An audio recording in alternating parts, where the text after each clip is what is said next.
satu salah satu percakapan yang wajar ketika pasangan suami istri sudah menikah kemudian sudah punya satu anak. Pasti pertanyaan berikutnya adalah kapan nambah lagi? Ibu udah bosan ditanyain kayak gitu, Bu? Udah mulai bosan? Setiap ketemu orang pasti nanya gitu sih. Nah, oke, saya nggak akan nanya karena dia udah bosan ditanya kapan nambah anak. Kalau gitu aku nggak nanya itu. Aku nanyanya nanyanya apa ya? Biar dia nggak bosan ya. Jadi mau nambah anak? Beda nggak? Beda nggak pertanyaannya? Sama aja ya? Sama aja. Enggak. Tapi aku tahu kamu kan sempat ngomong soalnya sebenarnya pengen nambah anak. Nah, cuman pertanyaannya adalah kenapa belum direalisasikan? Mengingat Q sekarang udah umur Udah mau 2 tahun. Udah mau 2 tahun. Sebentar lagi. Ini alasan belum ada adiknya karena memang ditahan atau karena memang belum dikasih? Karena emang pengen sih sebenarnya. Mudah-mudahan akhir tahun ini udah bisa dikasih. Oh, jadi memang nggak ditahan ya? Enggak, tapi emang karena belum dikasih aja ya? Iya. Emang tadinya pengen jaraknya berapa? Cuman pengen jarak setahun, pengen punya adik lagi emang? Sebenarnya sih nggak dijarak-jarakin dan nggak dipatokin sih, pengennya berapa lama gitu, nggak ada target sama sekali. Ya elah, ngapain sih dia pakai datang? Orang belum. Iya. Jangan tepuk tangan. Gak usah. Tepuk tangan, gak usah nanggung. Gak usah ditepukin. Ya udah, kalau mau nambah, ntar kita nambah. Ya iya. Ya kita dipikirin, ayo kalau mau buruan, kan ayah makin tua. Terserah. Sadar juga udah tua. Mau nambah 2, mau nambah 3 terserah. Jangan lupa dikaretin ya, biar ketahuan yang pedas yang mana. Iya, ntar kita omongin di rumah ya. Ya, bye, love you. Istri nambah. Istri nambah. Saya kaget ya? Enggak apa-apa. Kan? Lu sih ngomong istrinya baik. Istrinya lucu tuh. Iya sayang, iya. Atau mungkin ini tangisan dia pengen banget punya adik kali. Dia mau punya baby nggak? Ini pengen punya baby nggak sih? Mau punya baby? Oke. Ya masih agak shock. Biar tenang dulu. Ya Cipan, Lili ngomongin apa sih? Ini nih, ya lagi ngomongin yang masalah lo tadi. Nambah anak. Nambah momongan. Iya, ini Q lagi nangis-nangis karena pengen banget punya adik. Ah, lu so tau. Disambung-sambungin aja, Pak. Enggak ganteng. Nih. This is red. This is blue. Omnya baik. Kita usaha dulu kesini ya. Oh iya, high five. Jadi. Good job. Semua tepukin Q, hebat katanya Q. Ada handphone. No. Ada Quenzino tuh ya? Iya, ada di TV ya. No, udah pinter. Udah nggak apa-apa. Pinter. Ih, Kaget ya? sering banget ngeliat. Tapi baru bisa ketemu hari Iya, soalnya kita salah satu orang suka kepoin Instagramnya, followernya banyak banget. Nah, siapa tahu nanti anak kedua juga kan dibikinin akun Instagram lagi, followernya juga banyak lagi. Amin. Tapi kita coba ke Bapak Wendy dulu, tadi galau kenapa sih, Pak? Iya, kalau ini bener jujur nggak gimikan nih. Dari awal saya pengennya anak 2. Enggak. Terus istri ternyata pengen 3 atau 4 lah. Ya terus akhirnya berubah dari yang dia minta 3, gue tetap minta 2, tetap akhirnya alhamdulillah udah dapet sepasang. Terus tiba-tiba berubah, dia udah karena mungkin sudah mengalami 2 anak, pengen istirahat dulu gitu kan. Udah 2 aja. Nah berubah, tiba-tiba gue yang pengen nambah. Bapak ribet ya, Pak ya? Bukan ribet, karena pada akhirnya kalau 2. Jadi intinya sekarang mau nambah atau enggak? Pengennya sih iya, tapi sekarang malah istri yang berubah-ubah. Istri yang labil? Istri yang labil karena dia berpikirnya gini, ntar dulu deh, kasih spare yang bener-bener agak jauh supaya ini mereka sekolah dulu yang masuk SD dan segala macam, baru kita buat lagi biar nafas gitu. Dulu anak-anak udah gede. Cuma the problem is usia gue kan bertambah. Nah, gue pengennya ketika usia gue masih nggak terlalu tua, gue masih bisa main sama anak-anak gue gitu. Jadi tadi kalau Wendy itu kan sempat mengalami sama istrinya kegalauan, satu mau nambah, satu nggak mau nambah. Sekarang satu mau nambah, satu nggak mau nambah. Kamu sama suami sempat seperti itu nggak sih? Enggak sih, kita berdua sih sama-sama mau nambah sih yang pasti. Pengen nambah buat adiknya Quenzi, tapi untuk berapanya belum tahu. Pengennya sih abis ini hamil kembar langsung dapat 3 jadinya ya, sama total 3 anak. Itu enak banget sih. Tapi kamu termasuk orang yang ini nggak sih kalau misalkan mau hamil lagi penuh dengan pertimbangan? Kayak tadi kan kita lihat VT-nya ada masalah ekonomi lah, masalah mental. Menurut kamu dari 2 aspek itu mana yang paling penting harus dipersiapkan ketika mau nambah anak? Kalau menurut aku sih hamil nggak ada masalah sama sekali, nggak ada mabok sama sekali, nggak ada yang namanya morning sick. Jadi tuh nggak ada yang namanya ngidam, sempat ngerasain anak segala macam tuh nggak ada. Jadi buat aku santai, bener-bener kayak nggak hamil, tapi perutnya tambah gede aja. Oh, oke. Iya gitu. Jadi kalau untuk hamil buat aku sih sama sekali nggak ada masalah untuk aku hamilnya. Berarti di mentalnya santai ya? Di mentalnya santai. Alhamdulillah dapet yang kayak gitu untungnya. Tapi kalau misalnya untuk masalah ekonomi, emang sekarang tuh bener-bener apa-apa tuh mahal. Apalagi yang berhubungan sama anak. Sekolah anak, terus perintilan anak, semuanya tuh mahal banget. Jadi itu juga tetap harus diperhatikan sih memang. Dan pasti kan ntar anak kita makin gede akan semakin tambah mahal lagi kan. Sekarang aja udah mahal apalagi nanti gitu mikirnya. Berarti masalah mental nggak masalah ekonomi ada pertimbangannya. Pendidikan apa? Nanti saya akan mengundang bintang tamu saya yang katanya tidak sengaja menambah anak lagi. Gimana ketidaksengajaannya? Setelah yang satu ini tetap di Basa Basi. Yang agak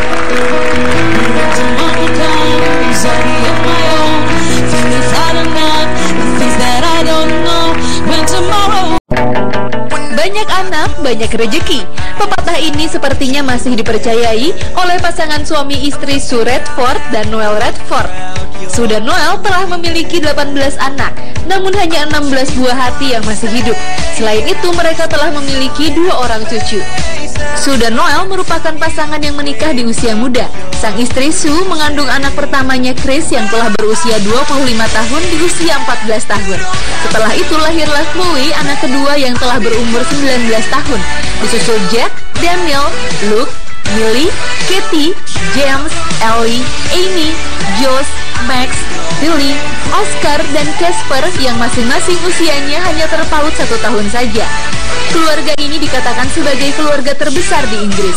Sue dan Noel tinggal di sebuah rumah yang memiliki lebih dari 10 kamar tidur dan menghabiskan setidaknya 14 liter susu setiap harinya. Wah, ada-ada aja ya pemirsa, memiliki banyak anak memang baik dan menjadi kebahagiaan tersendiri.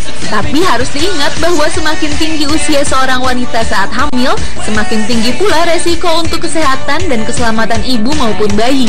Jadi, apakah pemirsa berminat untuk memiliki momongan seperti kesebelasan?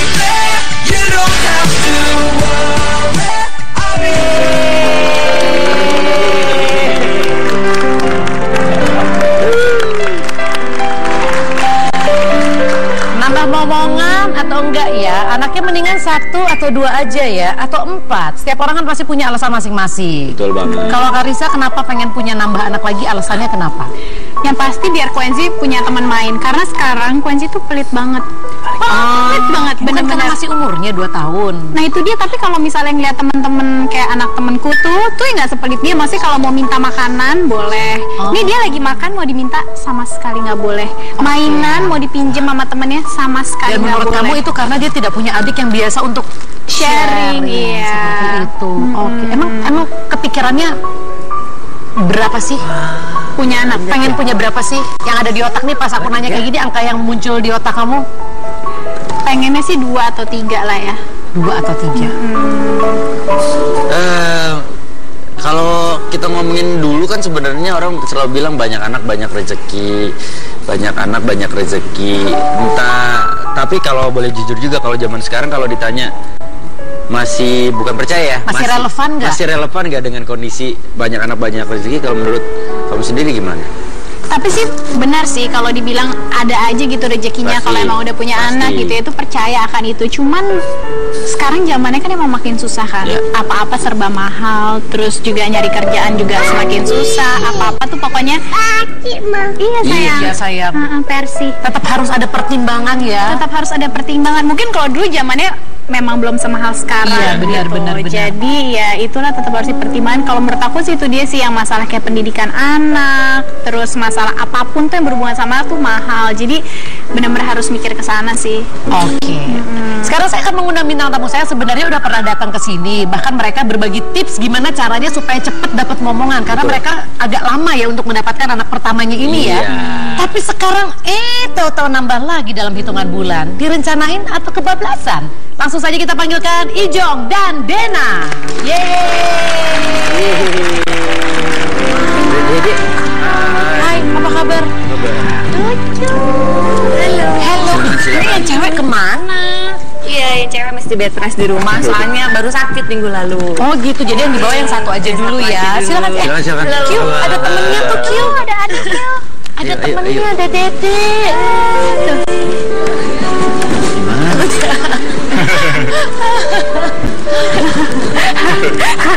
ini tadi Karisa langsung kasih ya. Ibu ke situ aja. Bapak? Nah. Oh iya benar. Oh Bapak mati mie ya Pak ya? Ini. Dimundur. Tadi si Karisa langsung kasih kode ke aku. Ini kayak gini deg-degan ya? Dia bisa berbagi nggak ya? Iya. Lihat udah dipinggir-pinggirin kan pelan-pelan tuh. Jadi itu ada salah satu alasan kuat kenapa pengen nambah lagi supaya dia bisa tahu gimana caranya untuk berbagi. Nah kalau pasangan saya baru saja datang ini nambah karena memang alasan yang sama atau karena nggak sengaja atau gimana nih? Tunggu sebentar.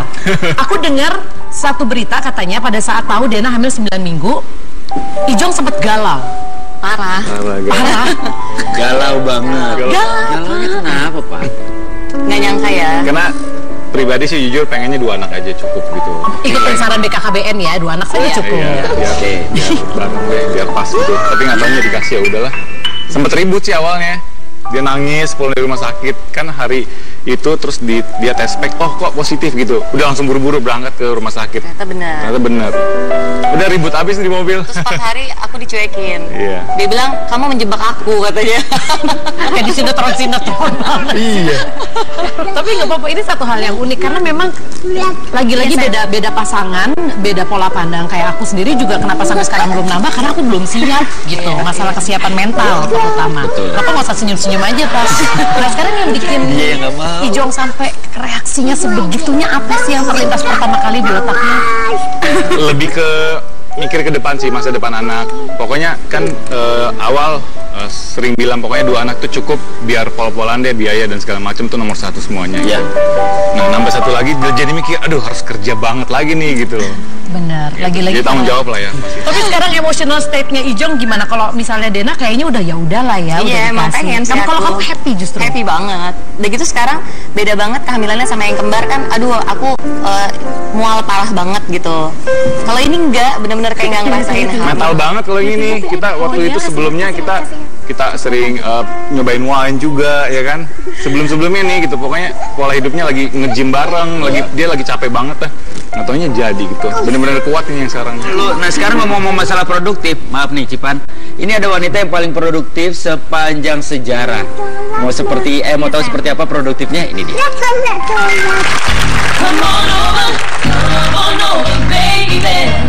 Percayakah pemirsa jika seorang ibu dapat melahirkan sampai lebih dari 50 orang? Pemirsa harus mempercayainya, karena hal ini telah tercatat dalam sejarah loh. Berikut adalah rekor dunia ibu-ibu yang melahirkan anak terbanyak versi basa-basi. Leontina Albina. Tahun 1988, The Guinness Book of Records mencatat Leontina Albina sebagai ibu yang paling produktif di dunia. Wanita asal San Antonio, Chile ini telah melahirkan 55 anak. Wow, jumlah yang fantastis ya pemirsa. Rosa Gravatta. Keluarga Gravatta menghebohkan publik ketika tampil di surat kabar yang mengabarkan bahwa seorang wanita dari Palermo, Italia melahirkan anak yang ke-62. Kehamilannya berhasil melahirkan 2 pasang anak kembar 3, sepasang anak kembar 4, sepasang anak kembar 5, dan sepasang anak kembar 6. Sisanya adalah kehamilan tunggal. Semua anak Nyonya Gravatta lahir dalam kondisi sehat. Istri pertama Fyodor Vasilyev. Istri pertama dari seorang petani bernama Fyodor Vasilyev ini hidup di tahun 1700-an. Wanita asal Shuya, Rusia ini melahirkan 16 pasang bayi kembar, 7 bayi kembar 3, dan 4 bayi kembar 4. Faktanya ternyata dari 69 kelahiran yang selamat adalah 67 anak. Para wanita yang pernah melahirkan anak terbanyak ini patut dikatakan sebagai manusia paling produktif di dunia. Secara logika, tidak mungkin manusia bisa melahirkan sebanyak itu ya. Namun hal yang mustahil ternyata pernah terjadi di dunia. Mungkin para pemirsa ada yang termotivasi untuk menambah momongan lebih banyak lagi.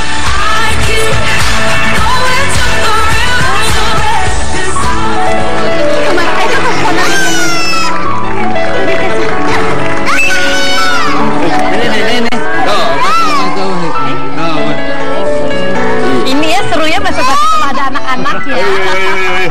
Pokoknya selama yang nangis ikutan nangis. Pak, kalau dia nangis lucu. Kalau bapak yang nangis keselip. Ada telepon. Nah, halo. Nah, nih ya. Oke, ini sebuah kejadian nyata pemirsa. Ini adalah salah satu yang kenapa aku masih berpikir untuk menambah anak. Kebayang gak sih lagi hamil atau anak kita masih baby, kemudian yang gede nangis-nangis. Itu gak kebayang gimana cara membagi kasih sayangnya itu loh. Tapi ini adalah salah satu reaksi wajar ketika memang mereka satu usianya masih 2 tahun. Kemudian ketika masih jadi anak satu-satunya menjadi center of attention. Dan kemudian akhirnya ketika punya adik, mereka harus berbagi. Nah, itu kan juga ada orang yang beranggapan kayak gini.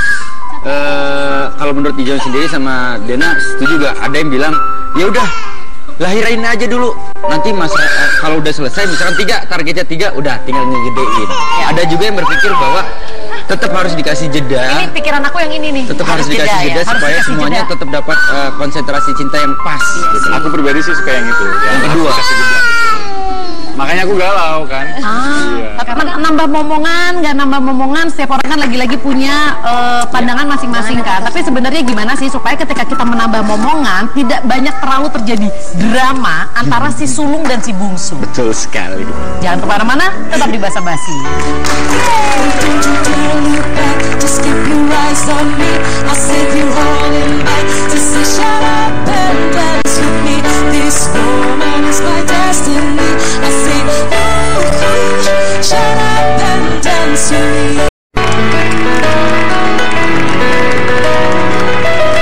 di Basa-Basi dan kita masih ngomongin soal tambah momongan. Kenapa sih hari gini menjadi penting? Kalau orang dulu memang mungkin anaknya bisa banyak karena masalah momongan ini sama mereka tidak terlalu dipikirin. Betul sekali. Kalau dulu mungkin juga hidup lebih enjoy kali ya.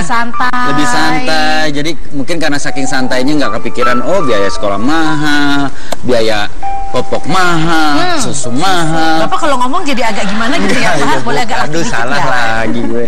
Aku sebenarnya gini sih, aku ngeliat banyak kenapa orang yang memilih untuk menunda momongan lagi-lagi karena terlalu banyak sesuatu yang dipikirin. Kayak misalnya kayak ada kejadian yang karena tadi seperti Karissa anaknya belum bisa terlalu berbagi. Kemudian pernah nggak sih ngalamin yang kayak kamu gendong anak lain, kemudian si Q nangis-nangis jadi akhirnya membuat kamu kayak aduh ntar aja deh gue punya anaknya deh. Emang sih kemarin sempet lagi main rame-rame gitu sama teman-teman, ada anaknya masih baby. Aku gendong lah tuh babynya kan, dia ngeliat nggak boleh taruh, baby suruh taruh, nggak mau taruh, dia bilang terus gitu. nangis, udah itu satu. Kedua, pernah lagi kemarin ini udah agak lama sih, waktu dia mau tidur siang nih, terus aku bilang sama dia, Ki mau tidur nggak? Kalau nggak mama masuk ke kamar ya, ada baby mau minum cucu. Ceritanya babynya baby yang waktu aku gendong. Oh masih baby yang sama. Baby yang sama.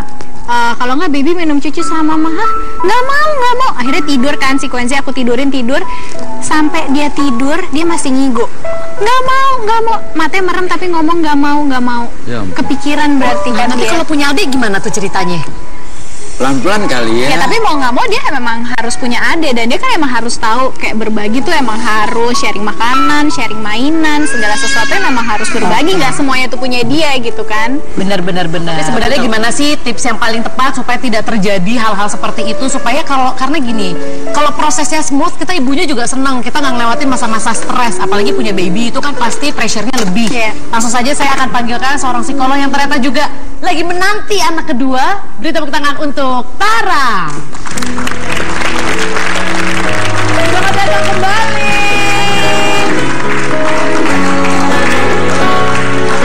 Terima kasih sudah datang. Ini emang direncanakan atau kebablasan? kebablasan? Ini direncanakan dan dua-duanya sih sebetulnya. Oh, direncanakan dan kebablasan. Ya. Apa tuh? Itu maksudnya jadi emang niat pengen punya anak lagi. Jadi bingung gitu.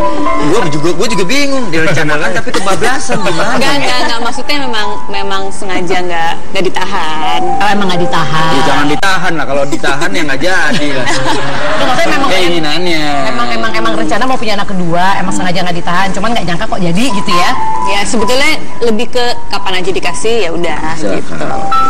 Kalau kita mau nanya soal kehamilannya dia atau soal lebih ke psikologi anak nih? Ini kita ngebahas masalah psikologis anak dulu nih. Kita ngomongin masalah jarak ideal secara umur aja deh, supaya artinya pembagian kasih sayangnya nggak kurang, ya, yes. Dan nggak kurang. Sebetulnya sih kalau dibilang jarak ideal nggak ada ya, nggak ada jarak Emang ideal. nggak pernah, walaupun anakku sekarang kayak udah umur 5 tahun. Nggak ada jarak ideal, tapi yang penting harus diperhatikan adalah kita sebagai orang tua secara mental siap atau tidak. Karena kan yang memberikan kasih sayang kan kita. Ya. Kalau misalnya tiba-tiba anak itu terlalu dekat dan kita tidak ready dan pada akhirnya kita nggak sanggup mengatasi dua-duanya, ya akhirnya jadi nggak ideal juga.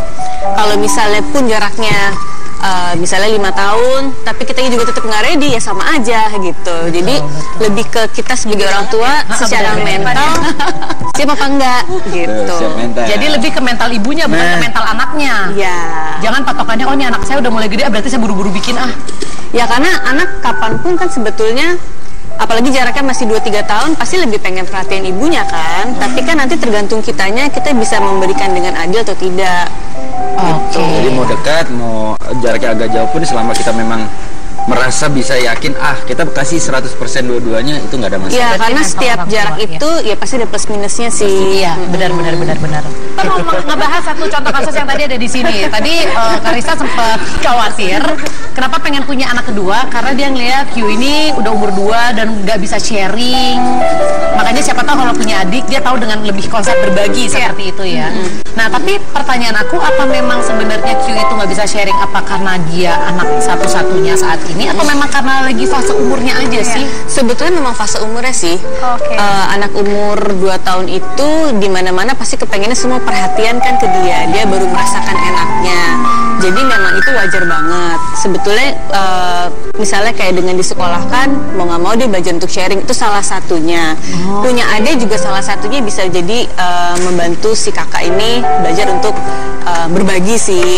Tapi memang itu wajar sih kalau misalnya di umur segitu tiba-tiba perhatian hilang, yang tadi semua merhatiin dia dan dia jadi gampang marah, jadi emosional, itu kan wajar sekali sebetulnya. Terus harus gimana? Nanti ini pas anaknya lahir 18 bulan loh. Berarti kan lagi mendekati umur yang langsung, dong please perhatiannya semua ke aku. Nah, sebetulnya dari mulai anak masih di kandungan itu udah harus dikenalin, diajarin. Misalnya, ini ada adiknya loh di perut, nanti kamu bakal punya adik. Terus pada saat udah lahir harus dilibatkan apapun itu. Misalnya mandiin harus bareng. Misalnya, kamu tolong kakak tolong ambilin pampers ya untuk adiknya, dilibatkan. Jadi dia merasa bahwa nggak cuma perhatiannya ke adiknya gitu. Gaya ganteng banget ini. Hai, selamat datang kembali. Wah, dia lagi minum. Masih ada nggak cucunya? Rambutnya udah sikat. Sekarang aku mau nanya, kalau misalnya adiknya lahir nih, kemudian adiknya dibeliin mainan baru, ada mainan baru lah dikasih. Terus kakaknya mau. Enggak, masih banyak. Kita sebagai orang tua mesti gimana? Bagusnya gimana? Sebetulnya yang penting kita ngajarin si kakak untuk belajar sharing.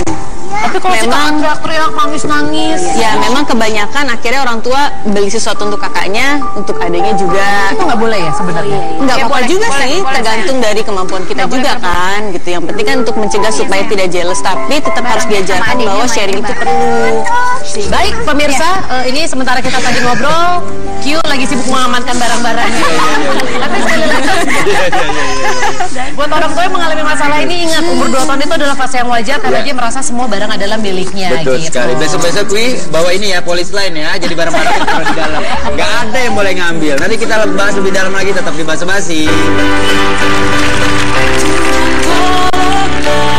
Serahkan sejuta sayangku untuknya, ku terus berjanji takkan hianat. Punya udah Ya dek, belum. Belum. Udah. Cowok. Enggak. Enggak. Enggak.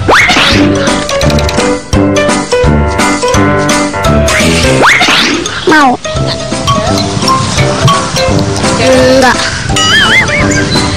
Nanti ngurusnya susah. Mau sih. Ya mau. Kebanyakan ada ribet. Nanti ada yang berantem.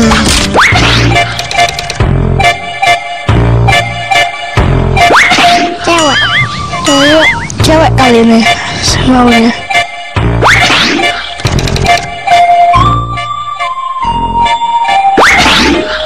Biar ada temennya. Biar punya teman.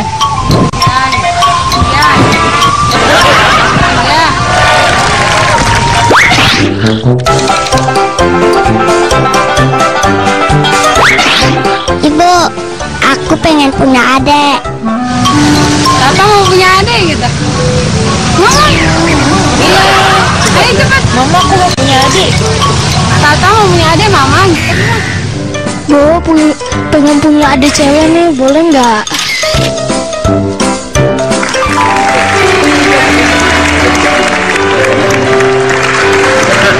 Sekarang panas. Benar, yang namanya anak kecil selalu polos ya. Tadi kamu perhatiin? Apa? Mereka ditanya, nanyanya apa sih tadi? Aku berarti nggak perhatiin. Pokoknya Apa? itu ya namanya anak-anak ya. Kita sih cuma bisa bilang mereka tuh keren-keren dan lucu-lucu banget. Keren lah pokoknya. Tapi gini, kalau kita nanya pernah nggak sih anak-anaknya minta adik, pasti nggak dong ya. Apalagi belum bisa ngomong ya. Berarti Q juga belum pernah lah ya minta adik ya. Nah, jadi sekarang kita tanya nih, kalau sampai suatu saat pemirsa di rumah ngalamin yang anaknya udah bisa ngomong, "Ma, aku minta adik dong." Sedangkan memang orang tuanya ya entah dengan alasan apapun either belum mau atau memang belum dikasih. Jawaban paling aman apa? Sebetulnya kita bisa bilang sabar ya nanti kita punya adik. Tapi yang paling penting kita harus tahu kenapa dia bilang seperti itu. Apakah dia Gak mau kalah nih. Itu lagi ngobrol mereka. Orang dia bilang, "Gua mau adik kok." Q mau baby nggak? Mau baby nggak? Mama punya baby ya? Galau. Sebenarnya kita belum bisa mengartikan nih. Tapi sebenarnya di usia berapa sih kita harus mempercayai kata anak-anak? Artinya gini, anak-anak sebetulnya jujur malah. Tapi gini, makanya kayak misalnya tadi tiba-tiba minta adik, berarti misalnya dia nggak ngerasa kesepian, kita bisa atasi dulu dengan hal yang lain. Misalnya lebih sering ajak dia main ke tempat-tempat playground atau sekolahin yang bertemu dengan anak-anak yang lain, jadi dia nggak ngerasa kesepian. Nah, gitu. tapi kalau yang sebaliknya udah punya adik di perut, terus tahu-tahu kakaknya yang, "Aku nggak mau punya adik." Nah, itu dia. Jadi pada saat lagi mengandung langsung dikenalin, nanti kamu punya adik, nanti kamu jadi kakak yang hebat gitu. Lebih ke arah kita kasih dia encouragement bahwa punya adik itu bukan sesuatu yang menakutkan, dan mami dedinya nggak akan lupa sama kakaknya, nggak akan kasih sayang itu nggak akan berkurang, karena yang mereka takutkan kan itu sebetulnya. Nah, sekarang kita mau kasih lihat ada mitos-mitos tentang kehamilan kedua. Anda mungkin mengharapkan kehamilan kedua lebih mudah karena Anda sudah berpengalaman sebelumnya. Tapi, ada yang bilang Anda akan merasa lebih mudah lelah, lebih pegal-pegal, atau lebih beresiko komplikasi. Supaya tidak percaya begitu saja kata orang, berikut ini ada beberapa hal tentang mitos dan fakta tentang kehamilan kedua versi basa-basi. Check this out. Mitos yang pertama adalah pada persalinan kedua umumnya berlangsung lebih cepat dan mudah. Itu benar. Faktanya adalah leher rahim akan cenderung membuka lebih lebar pada persalinan kedua. Panggul dan vagina Anda pun lebih lentur, sehingga memudahkan jalan keluar bagi kepala bayi. Kemudian mitos yang kedua, ada yang mengatakan bahwa jarak kehamilan yang terlalu dekat dapat memicu stres dan membuat bayi lahir prematur. Faktanya adalah jarak kehamilan yang terlalu dekat akan cenderung membuat Anda stres, karena siklus hormonal tubuh Anda belum sepenuhnya kembali seperti semula. Stres inilah yang bisa memicu kelahiran prematur dengan resiko berat bayi lahir rendah. Jarak ideal untuk kehamilan kedua adalah antara 24 sampai 35 bulan setelah persalinan pertama. Dan mitos yang ketiga mengatakan bahwa jika persalinan pertama secara sesar, maka persalinan selanjutnya harus secara sesar juga. Ternyata mitos tersebut salah besar, karena faktanya adalah si ibu akan melahirkan normal setelah persalinan sesar yang pertama, asalkan jarak kehamilan kedua setidaknya 18 bulan pasca kelahiran anak pertama. Namun, jika kelahiran anak pertama dan kedua sudah berlangsung secara sesar, maka untuk persalinan selanjutnya sangat beresiko untuk normal, mengingat tingkat kesulitan yang lebih tinggi. Jadi, selama kondisi kehamilan kedua Anda sehat dan tidak ada masalah, maka Anda berpeluang besar untuk melahirkan secara normal. Demikianlah mitos dan fakta seputar kehamilan kedua. Semoga menambah wawasan pemirsa di rumah. Oke, dijawab dulu. Setuju nggak sih? Ya itu sih sebenarnya lebih ke medis ya. Iya, artinya ya bergantung dari dokternya menyarankannya apa yang terbaik. Iya. Dan kondisi pada saat mau melahirkannya juga ya. Karena Tapi kan biasanya memang jarak itu jadi berpengaruh sih. Nah, tadi mitos yang kedua adalah anak kedua biasanya cenderung tingkat stresnya tuh lebih tinggi dibanding anak pertama. Bisa ya bisa enggak sih itu? Karena tergantung jarak lagi. Nah, ini dia, nggak apa-apa. Ini adalah latihan Karissa kalau nanti punya anak kedua. Kurang lebih situasinya seperti ini. Apakah kamu bisa memanage? Nah, itu dia. Yang satu nangis, yang satu bengong. Salah gua apa? Dia dari tadi bengong, salah gua apa? Tapi tadi ya aku sempat ngobrol sama Tara, katanya kalau ini terjadi antara saudara, kita tetap harus adil. Nggak boleh kakaknya yang dibelain. Atau sebaliknya. Atau sebaliknya adiknya. Jadi Lihat masalah kan? either main bareng atau mainannya diambil sekalian. Iya. Oke, kalau gitu kalau Q nangis sekali lagi, mainannya kita ambil aja, boleh nggak? Ya. Makin selesai urusan kita, Bu. Yaudah, nanti kita ngobrol lagi, pemirsa, jangan kemana-mana, tetap di Basa-Basi. Biarkanlah ku rasakan hangatnya sentuhan kasihmu, bawa aku penuhiku, berilah diriku. Basa-Basi memberikan praktek kerja nyata kepada Karissa sebagai latihan karena dia berencana mau punya anak akhir tahun ini ya. Iya. Ini praktek kerja nyata, Pak. Ini latihan. Dan kembali dia berpikir, salah gue apa? Ya. Jadi galau nih bocah kayaknya. Tapi yang pasti kalau kita ngomongin soal nambah anak kedua, kalau patokannya kesiapan anak, misalkan ngeliat anaknya masih rewel berarti belum siap, itu nggak bisa dijadiin patokan ya. Karena yang namanya anak kita nggak pernah bisa lihat dia siap atau nggak siap. Ya sampai kapanpun pasti anak semua pengen perhatian kan ke dia. Oke, jadi yang harus diperhatikan adalah Mental si orang tuanya, ibu dan ayah. ya, terutama ibu dan ayah. Apalagi kalau jaraknya masih di bawah 3 tahun ya, ayah harus ikut serta karena kan harus membantu juga. Ayah dengerin ayah, ya. Tapi tenang, Ijong tadi sudah siap untuk menghandle yang kembar kalau si kecil lahir. Satu mental, yang kedua Ya finansial paling nggak harus dipikirkan juga. yes, benar sekali. Meskipun rezeki di tangan Tuhan, tapi ada baiknya kita juga prepare kan dari awal. Jangan sampai nanti malah bikin stres lagi. Nah, itu dia. Yaudah kalau gitu, semoga berhasil nanti kalau punya anak kedua ya. Terima kasih. Selamat berjuang dan juga buat Ijong dan Dena. Kita tunggu nanti kalau kehadirannya sudah besar atau mungkin sudah lahir, bahkan kita undang lagi ke sini ya. Oke, sekarang kita berikan souvenir. Ada hadiah buat Q. Ada hadiah buat kamu. Itu buat kamu. Tuh, dia jadi Farno nerima hadiah loh. Iya, benar. Enggak, buat kamu nak, buat kamu. Enggak usah dibalikin, enggak. Nah, tuh kan. Oke. Enggak, Kamu nggak mau? Gratis kok, gratis. Kalau nggak suruh kamu bayar beneran. Dia tahunin cici biasa semua diduitin kan. Itu gratis kok buat kamu. Takutnya PHP udah dipegang terus diambil. Enggak, beneran boleh dibawa pulang. Ya udah. Tapi yang pasti apapun alasan Anda untuk menambah atau menunda momongan itu adalah hak Anda sebagai orang tua. Tadi Tara juga sempat bilang dan saya setuju poinnya. Berapa sih jarak yang ideal? Harus nunggu sekian tahun? Apa berapa tahun sih? Semua balik ke masing-masing. Betul sekali. Mau interval waktunya setahun, 2 tahun, 3 tahun atau berapa tahun 30 pun tahun mungkin. itu terlalu. Semua berbalik ke orang tuanya. Suami istri harus komunikasi. Jangan sampai nanti akhirnya begitu babynya lahir salah-salahan. Ini sih kamu yang mau, ini sih kamu yang Atau mau. dituduh, kamu jebak aku ya?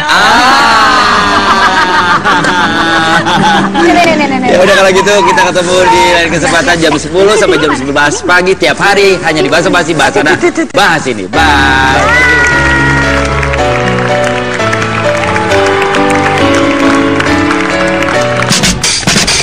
Thank you.